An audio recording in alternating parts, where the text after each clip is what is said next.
Cowboys Nation, this one hurts. This one stings deep.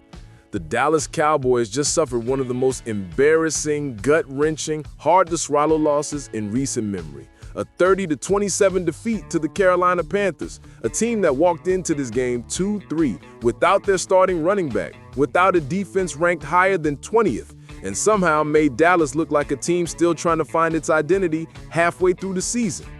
You could feel the frustration boiling over as the final seconds ticked away. Bank of America Stadium went silent for a second, then erupted when that Panthers field goal went through the uprights, sealing it. Meanwhile, on the Cowboys sideline, heads dropped, hands on hips, disbelief everywhere, because everyone knew this wasn't supposed to happen. This was supposed to be the bounce-back game, the statement game, the get-right moment for Brian Schottenheimer's Cowboys. Instead, it turned into a full-blown nightmare. Let's talk about how we got here. The Cowboys' offense, outstanding. Dak Prescott played with fire, poise, and precision. George Pickens, that man was a highlight reel, hurdling defenders, torching corners, putting up over 160 yards, his fifth straight game with a touchdown. The offense did their job. They looked like a Super Bowl caliber unit moving the ball through the air with ease. But once again, the other side of the ball, the defense completely fell apart. This defense led by Matt Eberflus looks lost, completely lost, and it's starting to break even the players' spirits. After the game, safety Juwanye Thomas told reporters, I feel bad. We have the best offense in the league. They're going to score. We have to get a stop. That's on us, not them.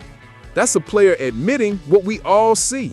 The defense is the problem. They're not just bending, they're breaking over and over again.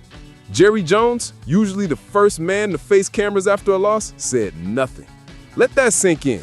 Jerry, the man who loves the spotlight, who can't resist the microphone, left the building without a word.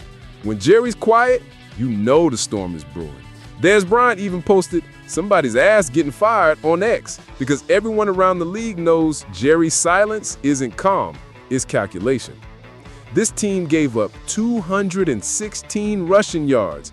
216. To who?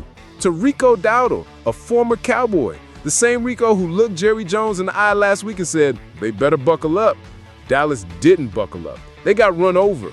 Dowdle humiliated his old team. 183 rushing yards, 56 more through the air, 2 touchdowns, and all swagger doing it. He even said after the game, they wasn't buckled up. That's not just a quote. That's a gut punch to every player wearing the star. And the worst part? The defense saw it coming. Brian Schottenheimer said all week, we'll have seatbelts ready for Dowdle. Seatbelts? Dallas needed airbags because Carolina ran through them like a wrecking ball. Every time the Cowboys tried to load the box, Bryce Young torched them with play action. Every time they backed off, Dowdle gashed them again. The Panthers finished the game on a 19-play, 6-minute drive. 59 yards of punishment that ended with the game-winning field goal. Dallas never got the ball back. That's as humiliating as it gets. And let's talk about that final defensive call. 4th and 4, game on the line, Carolina at the Dallas 40. Eberflus calls a soft zone, puts Deron Bland 8 yards off Hunter Renfrow, backpedaling before the snap, and boom, easy first down. That's a call you make when you're scared, not when you're trying to win. From there, it was over. Carolina milked the clock and sent the Cowboys packing. It's the same story week after week.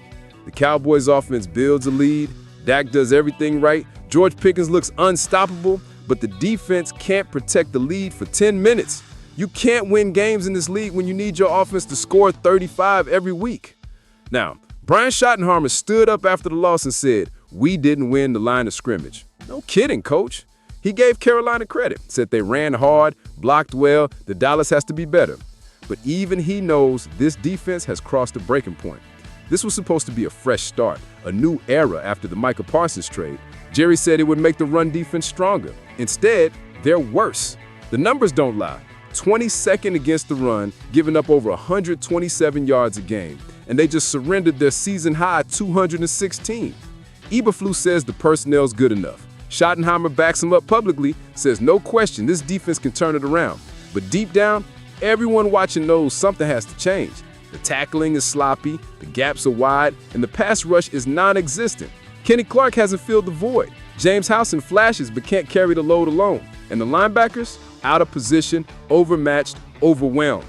The only silver lining is George Pickens. The man is a monster.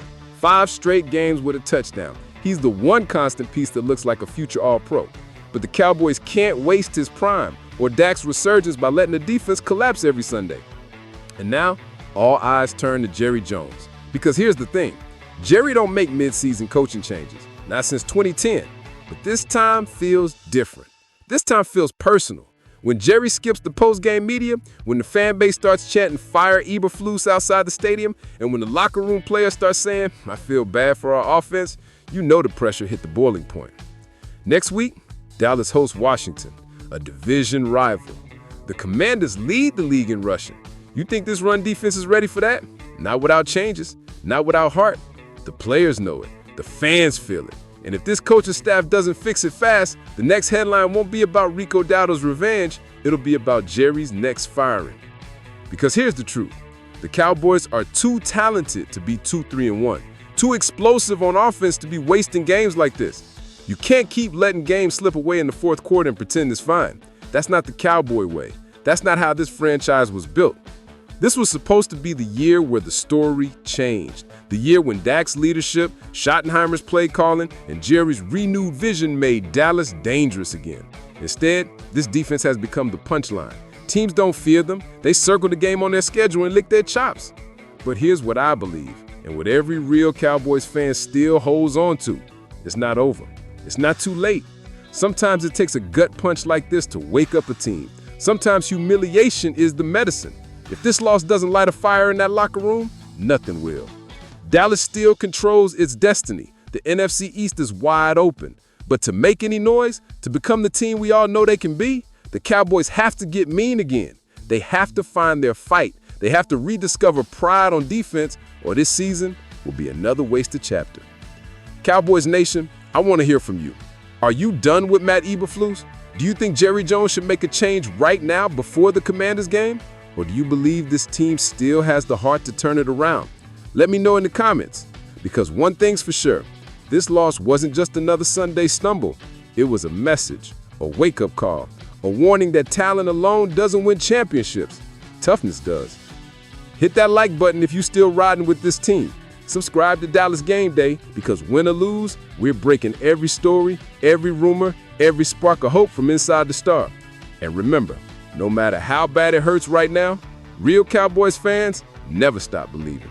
Because when this team finally figures it out, the rest of the NFL won't be ready.